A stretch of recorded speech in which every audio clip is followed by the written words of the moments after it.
पत्नी से पति का बहुत लगाव था। पत्नी भजन करने वाली थी। पति उद्दंड स्वभाव का, पर उसका पत्नी से बहुत लगाव था। प्राय ऐसा होता भी है। तो पत्नी से उसने कहा कि मैं तुम्हें कभी छोड़ूं नहीं, तुम हमें कभी ना छोड़ो। ऐसा हो सकता है कई जन्म साथ रहे। तो विद्वान थी, उसने कहा ऐसा कभी नहीं हो सकता, ये केवल इसी जन्म में है। तो उसने कहा मैं तुम्हें कभी नहीं छोड़ना।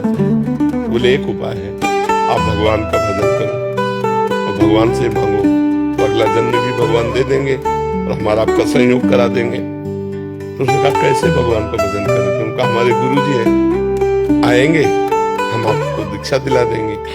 उनके गुरुजी जब समय पे आए तो उन्होंने दीक्षा के लिए कहा। तो गुरुजी ने कहा स्नान करके आओ। तो गांव के बाहर नदी थी, स्नान करने के लिए गए तो 4-6 मिल गए। तो कहाँ जा रहे हो? बोले आज गुरुजी आए, दीक्षा ले आए। यार कहाँ फंस रहे हो? तो वो ऐसे आ गया, उसने कहा हम दीक्षा नहीं लेंगे ऐसे। तो उनका देखो, हमने भी प्रार्थना भगवान से की है कि अगला जन्म कम से कम हमारा तुम्हारा साथ हो।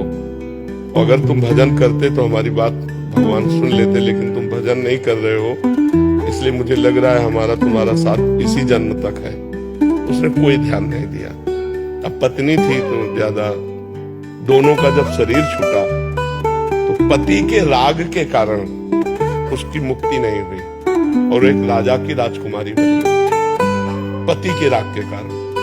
और पत्नी भजनानंदी थी तो उसके संकल्प के अनुसार वो अपने कर्मानुसार जड़ योनि हाथी की प्राप्ति किया। पर उसी राजा के यहाँ जहाँ बहुत से हाथी रहते थे, उनमें हाथी का बच्चा बनकर के वो आया।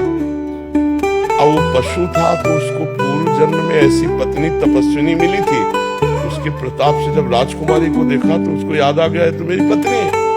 अब मिले कैसे, बतावे कैसे? तो जैसे कभी राजकुमारी हाथियों को देखने के जाती, वो चिल्लाता, अब नजदीक जाने नहीं देता, अलग हाथी का अलग।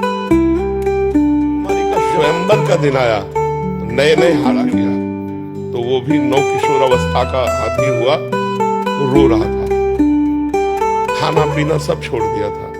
तो महावत ने राजा से, इस हाथी कोई रोग नहीं, हमने चेक करवाया, पर ये न खा रहा है न पी रहा है, रुदन आंसू चल रहे हैं इसके। राजकुमारी भजन करने वाली थी, उसने दृष्टि